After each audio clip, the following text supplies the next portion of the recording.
The process server didn't look like a threat when he walked into the lobby of my architectural firm on a Tuesday morning. He looked bored. He held a thick manila envelope, asked the receptionist for Sloan Vance, and when I stepped out of the conference room, he handed it to me without breaking his stride. "You've been served," he said, and let the glass door swing shut behind him. I didn't drop my coffee. I didn't gasp. I just walked back to my desk, sat down, and broke the seal. Because when your parents have spent your entire adult life treating your independence like a personal insult, you learn to open envelopes carefully. The header on the first page was printed in bold, heavy ink, "Petition for appointment of emergency conservator." My stomach tightened, but my hands stayed perfectly still. I read the petitioner line. Arthur and Helen Vance, my parents.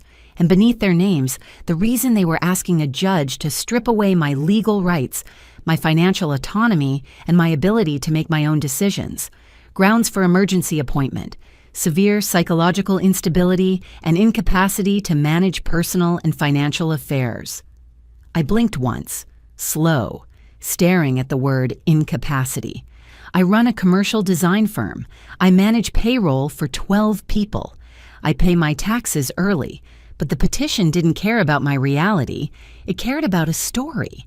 And attached to the back of the petition was the weapon they were using to tell it. Exhibit A, Comprehensive Psychiatric Evaluation. I flipped to it.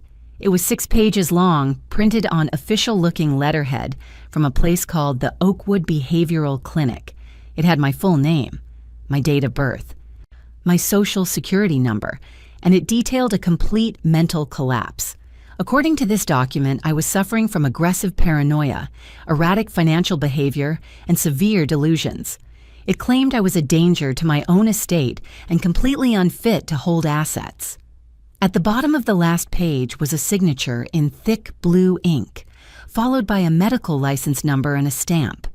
Dr. Eris Thorne, Chief of Psychiatry. I stared at the signature, feeling the air in my office turn freezing cold. I had never stepped foot inside the Oakwood Behavioral Clinic. I had never met a Dr. Eris Thorne. But to a judge reading this on a Tuesday morning, I was already a ghost. I was a patient who needed a guardian. And I knew exactly why they needed me to be a patient this week. Because this Friday was my 35th birthday. When, according to my grandfather's trust, my 35th birthday was the exact day the generation-skipping trust he left me dropped its oversight restrictions and transferred fully into my name. 7 figures, liquid, mine. Unless, of course, a judge declared me legally incompetent before Friday. If that happened, the money wouldn't go to me. It would be routed directly to the accounts of my court-appointed conservators, Arthur and Helen Vance. Most people would have picked up the phone right then and screamed at their parents. They would have demanded answers. They would have cried. But crying is exactly what people who file fake psychiatric evaluations want you to do, because it makes you look like the diagnosis they just bought. So I didn't call them. When I picked up my desk phone and called the one person whose job was to protect the paper trail, my trust administrator at Sterling Fiduciary Services. "Sterling Fiduciary, this is Marcus," a calm voice answered. "Marcus, it's Sloan Vance," I said. My voice was completely flat. "I need you to place an emergency administrative hold on my trust account, right now." I heard the click of his keyboard. "Sloan, is everything okay?" "No," I replied. "My parents just filed an ex parte petition for conservatorship using a forged medical evaluation. They are going to try to intercept the transfer on Friday." Marcus stopped typing. In the financial world, the word forged is like a fire alarm. "Are you looking at the petition?" he asked, his tone dropping an octave. "I have it in my hands," I said. "Read me the case number and the court department," he said. I read them off the stamp in the top right corner. "Okay," Marcus said. "I am placing a hard freeze on the trust. No disbursements, no routing changes, and no third-party authorizations without a verified court order that clears our internal legal review." "Thank you," I said. "Sloan," he added, his voice tight. Ex parte means they are asking the judge for an emergency order without giving you a chance to respond. Check the hearing date on the summons. I flipped back to the first page. My pulse hit my throat. It's today, I said, at 2 o'clock. They had served me at 10 in the morning for a hearing at 2. They wanted me to panic, show up unrepresented, and look like a lunatic in front of a judge who was already holding a piece of paper that said I was crazy. You need to get down to the county courthouse, Marcus said, and you need proof that document is fake. I'm getting it, I said, and hung up. I didn't have time to hire a litigator. I had barely 3 hours. But my parents made one massive miscalculation when they decided to use a fake medical document to steal my life. They forgot that medical records leave digital footprints. I opened my laptop, typed the name Oakwood Behavioral Clinic into the search bar, and found their primary contact number. I didn't call the front desk. I navigated to their compliance and records department. A woman named Diane answered. Medical records. Hi, Diane, I said smoothly, matching her administrative tone. My name is Sloan Vance. I need to verify a document that was allegedly issued by your clinic. We can't release patient records without a signed HIPAA release, she said automatically. I'm not asking you to release anything, I replied. I'm looking at an evaluation that has my name on it, signed by a Dr. Eris Thorne. I need to know if this clinic uses electronic verification codes on its outgoing psychiatric reports. Diane paused. Yes, all our official reports have a barcode and a 12-digit verification ID printed at the bottom margin. It ties back to our internal portal. I looked at the 6-page document in my hand. I checked the bottom margin of page 1. Nothing. Page 2. Nothing. Page 6, right below the signature. Just blank white space. Diane, I said quietly, does doctor. Will Eris Thorne ever issue evaluations without that verification ID? There was a long silence on the line. Then Diane said something that made the trap my parents built suddenly look like a cage with their own names on it. Ma'am, she said, her voice dropping into total confusion. Dr. Eris Thorne hasn't issued an evaluation for anyone in 3 years. I stared at the thick blue signature on the page. Why? I asked. Because Dr. Thorne passed away in 2023, she said. My hands went completely cold, but my mind snapped into absolute focus. My parents hadn't just bought a fake evaluation. They had bought it from someone who didn't know the doctor they were impersonating was dead. I looked at the clock. It was noon. I had 2 hours to let my parents walk into a courtroom and present a dead man's signature to a judge. I didn't hang up the phone. I sat at my desk, listening to the faint hum of the clinic's hold music bleeding through the line, and I let the reality of Diane's words settle over me like a sheet of ice. My parents hadn't just paid someone to lie. They had paid someone who was sloppy. And in the legal system, sloppy is a gift. Diane, I said, my voice perfectly level, stripping away any trace of panic. I need you to do exactly what I'm about to ask because someone is using your clinic's letterhead and your deceased chief of psychiatry's name to commit fraud in a county court at 2 o'clock today. The line went dead quiet. When Diane spoke again, her administrative tone was completely gone, replaced by the sharp, self-preserving alertness of someone who suddenly realized they were standing near a legal fire. Oh, what do you need? She asked. I need an email, I said, from your official Oakwood behavioral domain. I need you to state that your clinic requires a 12-digit electronic verification ID on all official evaluations, and I need you to state the exact date of Dr. Eris Thorne's passing. Diane hesitated. I can't confirm patient status without... I'm not a patient, I interrupted, calm but immovable, and I'm not asking for medical records. I am asking you to verify your own corporate policy and the employment status of a doctor who has been dead for 3 years. If you don't send it, my next call is to the police to report identity theft using your clinic's credentials. That was the lever. Because institutions will always protect themselves first. "Give me your email address," she said quietly. 3 minutes later, my inbox chimed. The sender was d.miller@oakwoodbehavioral.com. The text was brief, factual, and devastating. It confirmed the 12-digit protocol. It confirmed Dr. Thorne's date of death as October 12th, 2023. I didn't smile. I just hit print. But one email wasn't enough to collapse a conservatorship hearing. Judges like layers of proof.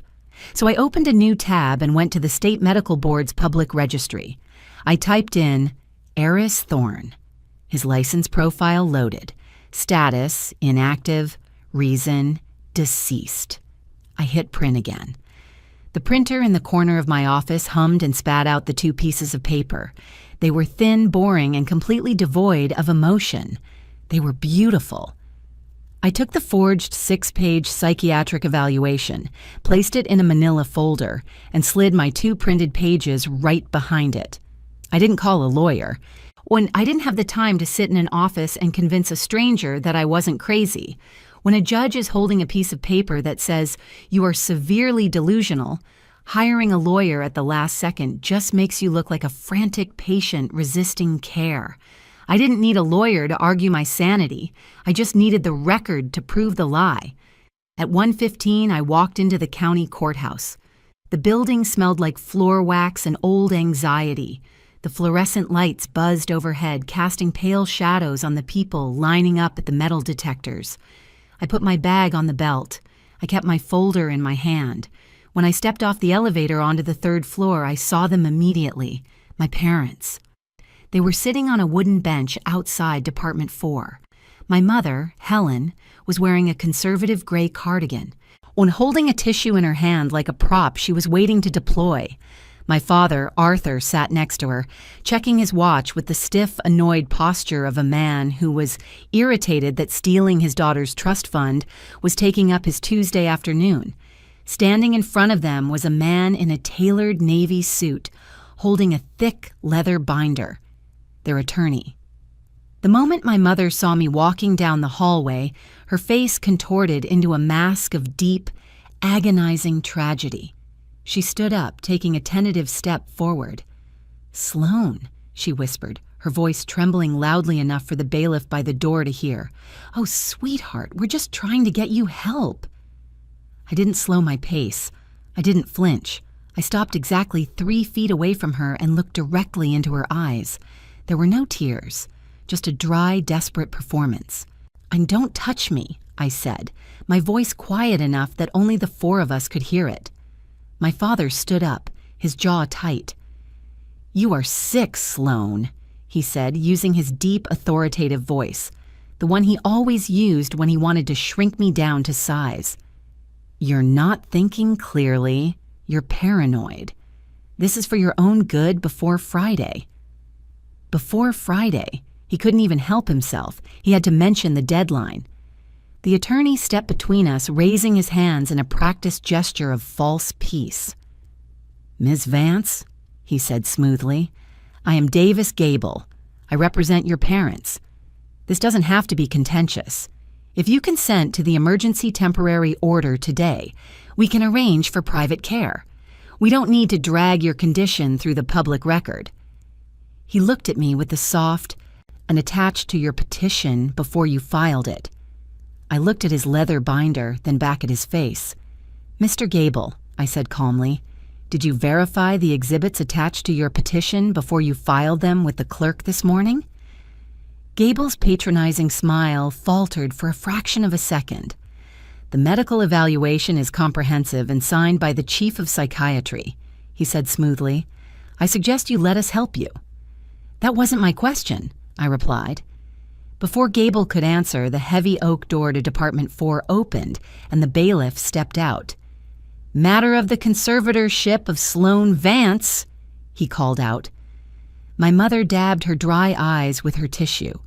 My father adjusted his tie like he was walking into a board meeting. Gable gestured toward the door, confidently leading the way to his victory. I followed them inside, my hands down at my sides, my folder tucked under my arm, feeling my pulse steady into a cold, rhythmic beat, because they thought they were walking into a medical intervention. They didn't know they were walking into a fraud trap. The courtroom was empty, except for the court staff. Judge Caldwell sat at the bench. He was an older man with wire-rimmed glasses and a face that looked exhausted by family drama. He watched us take our seats, Gable and my parents at the petitioner's table, me alone at the respondent's table. Caldwell opened the file in front of him. He read in silence for a long moment, and when he finally looked up, his eyes landed on me. It was the worst look a judge can give you, pity. He had read the fake evaluation, and he believed it. "Miss..." Vance," Judge Caldwell said, his tone gentle, treating me like I was made of glass. "I see you are unrepresented today. This is an ex parte petition for an emergency conservatorship. Your parents are alleging that you are in an acute psychiatric crisis and are incapable of managing your financial affairs, specifically a significant trust distribution scheduled for this Friday." "I understand the nature of the petition, Your Honor," I said. Gable stood up immediately, projecting his voice to fill the room. "Your Honor, if I may," Gable said, "the situation is dire. We have attached Exhibit A, a comprehensive evaluation from the Oakwood Behavioral Clinic, signed by Dr. Eris Thorne. It details severe paranoia and erratic behavior. The respondent is a danger to her own estate. We are simply asking for temporary control to protect her assets from her own delusions." My mother let out a soft, rehearsed sob. Judge Caldwell nodded slowly, looking back at the petition.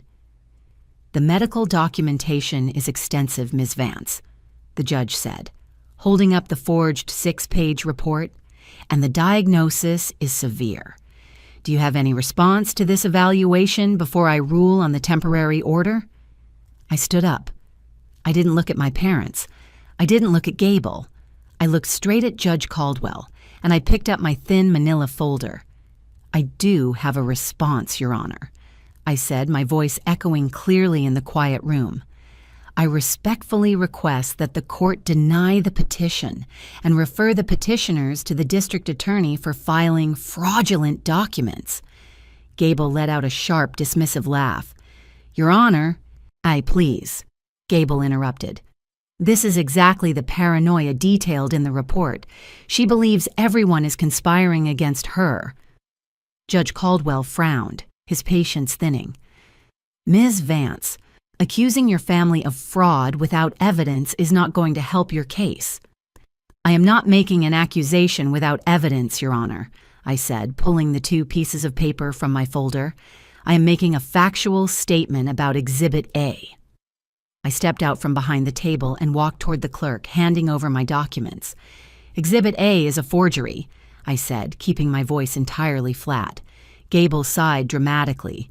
"Your Honor..." "Mr. Gable, let her finish," the judge warned, though he still looked at me with tired skepticism. "The evaluation submitted by my parents claims I was examined by Dr. Eris Thorne, Chief of Psychiatry at Oakwood Behavioral," I said, watching the clerk hand my papers up to the bench. "That is correct," Gable said proudly. "The problem, Your Honor," I continued, "is that Dr. Eris Thorne did not write that report." I waited exactly 1 beat, letting the silence stretch just long enough to trap them. Because Dr. Eris Thorne died 3 years ago.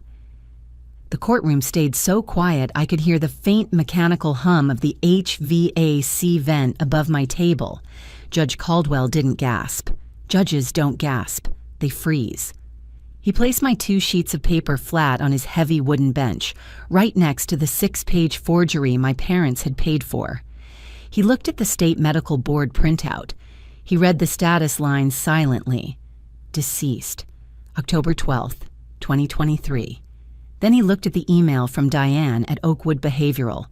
And when he finally looked up, the pity in his eyes was completely gone. It was replaced by the cold, heavy stare of a judge who had just realized his courtroom was being used to launder a felony. "Mr. Gable," Judge Caldwell said, his voice terrifyingly quiet. The attorney stepped forward, his practiced confidence instantly evaporating. "Your Honor? Did your office subpoena this medical evaluation directly from the clinic?" the judge asked. Gable's eyes darted to the papers on the bench, then to me, then back to the judge. He was a professional litigator. He knew a trap the second he saw the steel teeth.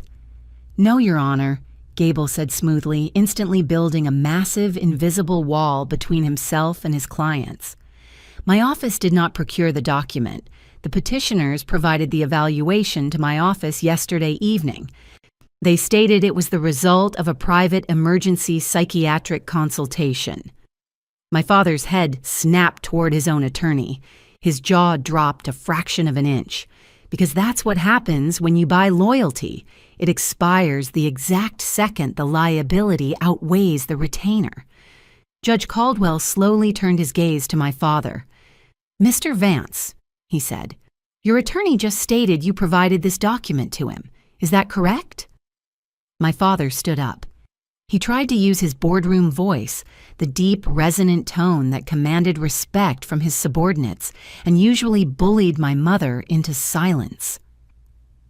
"Your Honor, there must be an administrative error at the clinic," my father said, adjusting his suit jacket like he could tailor his way out of perjury. "We hired a private crisis intervention firm to handle her intake. If there is an issue with the signature, it is on the consultant, but the substance of the report is entirely accurate. My daughter is a danger to herself." I didn't object. I didn't interrupt. I just watched him lie. Judge Caldwell tapped his pen on the email printout. "The substance of the report," the judge repeated. "Mr. Vance, this email from the clinic's records department states that all official evaluations require a 12-digit electronic verification ID printed on the bottom margin." The judge held up Exhibit A. "This document does not have one. Do you know why?" My father opened his mouth, but no sound came out. "Because a dead man cannot log into a medical portal to generate a barcode," the judge said. My mother let out a sharp, genuine gasp, her hands flying to her mouth. Not a performative sob this time, real shock. When she looked at my father, her eyes wide with sudden terror. They hadn't verified the doctor. They had just paid the fee, taken the paperwork, and assumed their money made it bulletproof. "Your Honor," my father stammered, a dark red flush creeping up his neck. "We were defrauded by the consultant. We were desperate. We were only trying to protect her trust fund from being liquidated." He was pivoting. When the medical lie collapsed, he tried to use the financial lie. "She has been exhibiting erratic financial behavior for months," my father continued, his voice rising, trying desperately to regain control of the narrative. "She is draining accounts. She is transferring large sums of money blindly. We have proof." Gable looked at my father like he wanted to tackle him. "Arthur, stop talking," Gable hissed under his breath. But my father couldn't stop. Because men like my father cannot fathom losing in a room where they expected to be the smartest person. He reached into his tailored jacket pocket and pulled out a folded piece of paper. "I have a ledger," my father said, holding it up like a shield. A direct printout from her primary trust holding account, showing unauthorized, chaotic wire transfers initiated just this week. She is bleeding the principal before it even vests on Friday. Judge Caldwell's eyes narrowed into slits. "You have a printout from her trust account?" "Yes," my father said, stepping proudly toward the clerk. Gable didn't move to help him. Gable took another step back. I stayed completely still, my hands resting lightly on the defense table, feeling my pulse steady into something resembling ice. My father handed the paper to the clerk, who passed it up to the bench.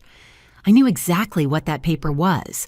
It was the reason I had called Marcus at Sterling Fiduciary Services an hour ago, because my parents hadn't just forged a medical record. They had spent the last 2 weeks trying to build a financial case against me, which meant they needed access to a bank account they had no legal right to view. The judge unfolded the paper. He looked at the letterhead. "This is an internal transaction history from Sterling Fiduciary Services," the judge said, his voice dropping another degree. "Exactly," my father said, his confidence returning. "It proves she is financially incompetent." The judge looked at me. "Ms. Vance, did you authorize your parents to access your trust records?" "No, Your Honor," I said simply. "I am the sole beneficiary, and until Friday, the trust is administered exclusively by a corporate fiduciary. My parents have no signatory authority, no legal oversight, and no right to access my transaction history." The judge looked back at my father. "Mr. Vance, how did you obtain an internal banking document?"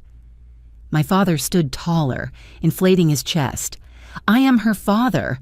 I requested an emergency review copy from a contact at the firm to prove her instability to this court." He thought the word father gave him a free pass to bypass federal banking privacy laws. He thought the judge would care more about the alleged transfers than how the paper was acquired. But I wasn't relying on the judge's feelings. I was relying on procedure. "Your Honor," I said, stepping forward slightly, "then may I address the court regarding that specific financial document?" "You may," Judge Caldwell said, his tone no longer treating me like a fragile patient. "That document is not a record of my financial instability," I said clearly. "It is a record of a breach of fiduciary privacy, and the transfers my father is pointing to are not chaotic or unauthorized." My father scoffed loudly, waving a hand in the air. "She wired $50,000 to a shell company 2 days ago." I didn't raise my voice. I didn't need to. "I did not wire $50,000 to a shell company," I said. I looked directly at my father, letting the coldness in my voice carry across the silent courtroom. "I wired $50,000 to a forensic accounting firm," I said. My father's face froze instantly. My mother dropped her hands into her lap, to her rigid posture crumbling. Because a forensic accounting firm isn't something you hire when you're delusional. It's something you hire when you are hunting. The courtroom didn't erupt. It suffocated. A forensic accounting firm isn't something you hire when you're delusional. It's something you hire when you are hunting. My father's hand, the one that had just confidently handed my private financial ledger to the clerk, slowly lowered to his side.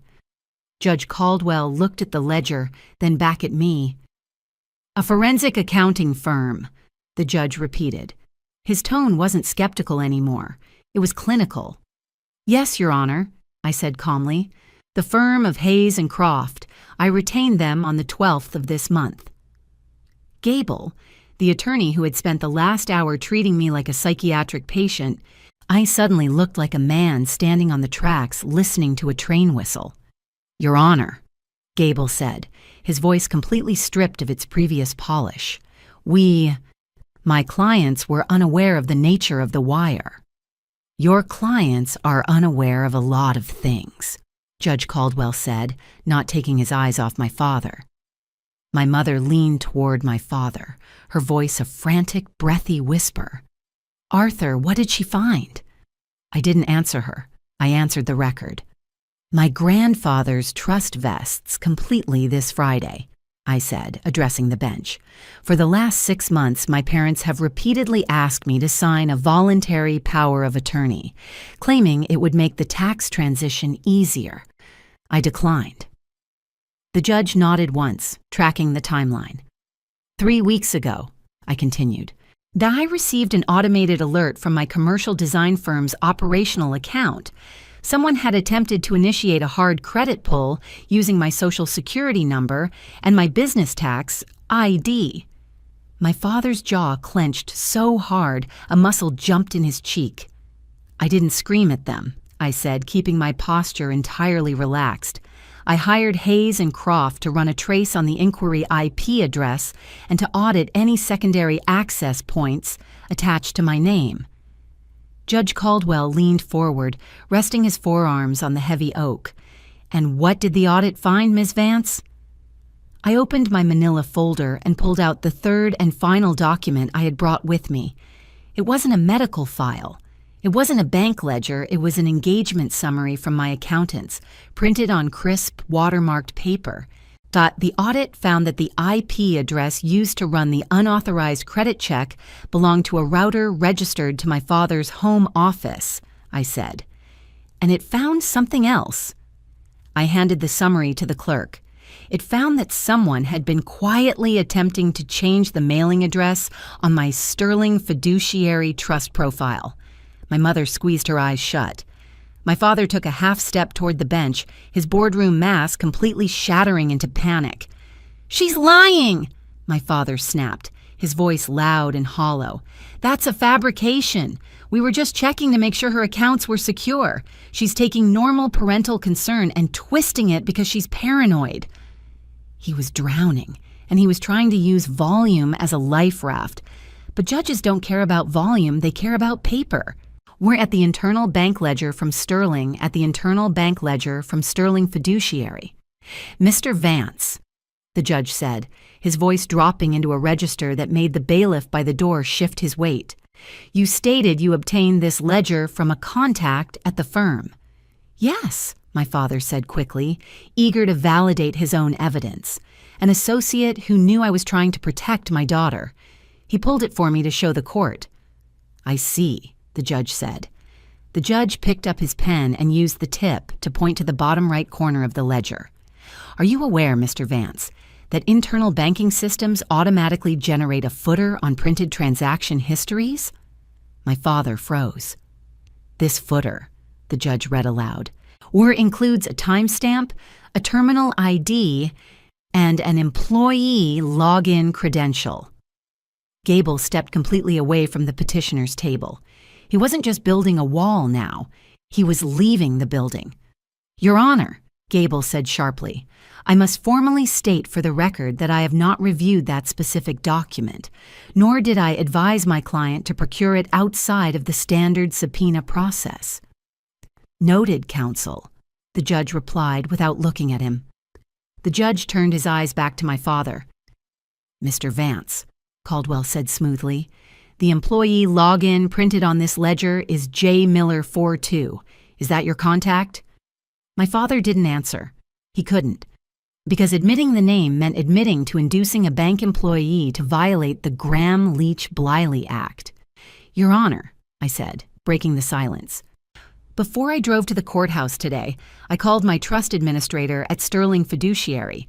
His name is Marcus. I informed him of the ex parte petition." The judge looked at me, giving me the floor.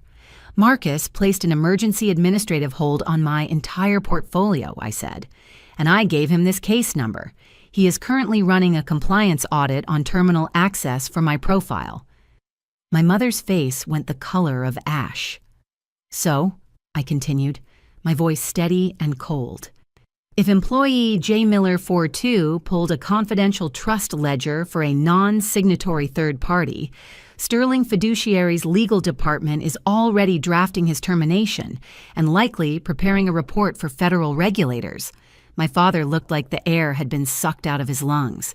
He had walked into Department 4 expecting a quiet, rubber-stamped emergency order based on a fake doctor's note. Instead, he had just handed a judge a forged medical evaluation, confessed to possessing illegally obtained financial records, and implicated a bank employee in a federal privacy violation. All on the public record. Gable didn't wait for my father to speak. The attorney grabbed his leather binder and snapped it shut. The sound was like a gunshot in the quiet room. "Your Honor," Gable said, his voice entirely devoid of the patronizing warmth he had used in the hallway. "At this time, the petitioners respectfully request to withdraw the petition for emergency conservatorship."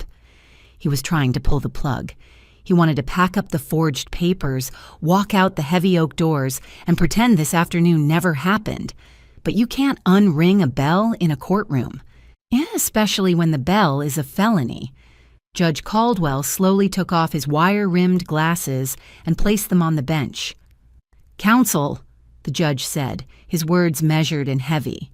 "You cannot withdraw a petition after submitting a forged medical document as Exhibit A." Gable swallowed hard. "Your Honor, my clients—" "Your clients," the judge interrupted, his voice finally rising to fill the room, "attempted to use this court as a weapon to seize a multi-million-dollar trust fund by fabricating a psychiatric crisis. They presented the signature of a deceased physician. They submitted illegally obtained banking records, and they expected me to sign an order stripping a competent woman of her legal rights based on those lies." My mother started to cry. Real, ugly tears.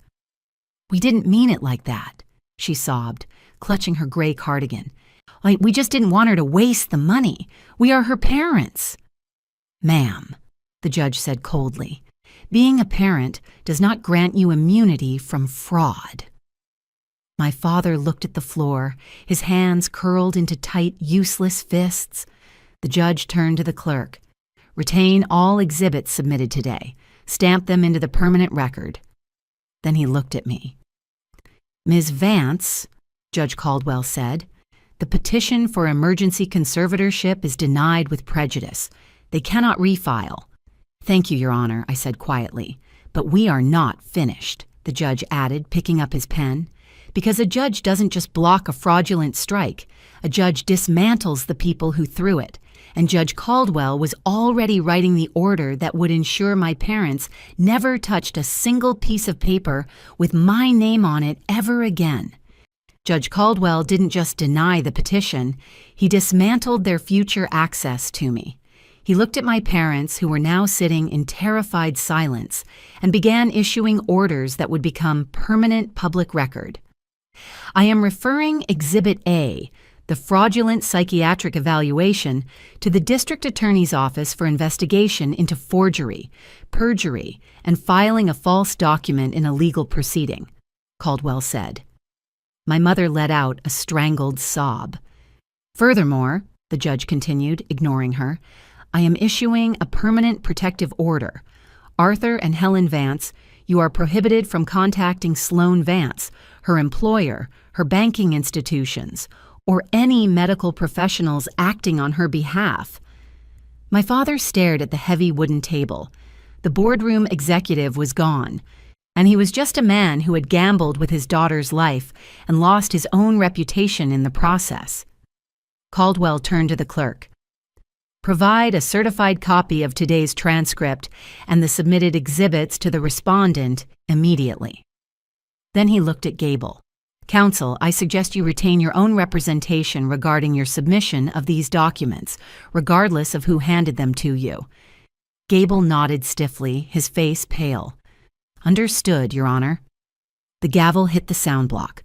"Court is adjourned." I didn't wait for my parents to try and speak to me. I didn't need their apologies because I knew they weren't sorry for what they did. They were only sorry they got caught.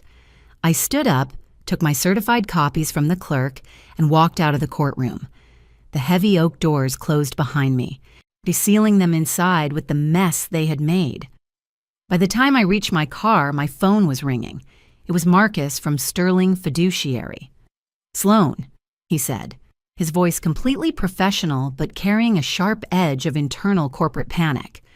"We completed the terminal audit." "And?" I asked, though I already knew the answer. "Employee J. Miller 42 accessed your account outside of standard workflow," Marcus confirmed. "He has been escorted from the building by security. Legal has frozen his credentials, and we are self-reporting the GLBA privacy violation to federal regulators. We are also preparing a formal cease and desist against your father." I started my engine. "Keep the administrative hold on my account until midnight on Thursday," I said. "Drop it the second my birthday begins." "Understood," Marcus replied. "Happy early birthday, Sloan." When Friday morning arrived, I didn't wake up to a surprise intervention. I didn't wake up in a clinic. I woke up in my own house, poured a cup of coffee, and opened my laptop. I logged into my Sterling Fiduciary portal. The dashboard loaded. The restrictions were gone. The oversight tags were removed. The trust had vested completely. It was 7 figures, liquid, and securely under my sole Social Security number, protected by dual-factor authentication that my parents could never bypass. They didn't call to wish me a happy birthday. They couldn't. The protective order made sure of that. Instead, they spent my 35th birthday sitting in a lawyer's office, a criminal defense lawyer this time, trying to figure out how to avoid indictment for the forged medical record and the illegal banking ledger. My father's contact at the bank was facing federal charges. The private crisis consultant they claimed to have hired evaporated into thin air the moment the DA started looking for invoices. They thought they could use a fake diagnosis to rewrite my reality, but they forgot that while stories can be manipulated, the record is absolute, and the record doesn't care who your parents are. A few weeks later, my forensic accountants completed their deep dive audit. They found 3 other minor attempts my father had made to reroute tax documents over the past year, all of which were added to the DA's growing file. My firm had its best quarter yet, and I transferred my entire portfolio to a new, highly secure private wealth management team that requires in-person biometric verification for any changes. My parents are currently awaiting arraignment, paying hourly fees to lawyers who don't care about their excuses. If your family tried to use a fake medical document to take control of your life, would you confront them privately, or would you let them walk straight into a courtroom trap like I did? Let me know in the comments. If you enjoyed this story, drop a like, subscribe, and I'll see you in the next video.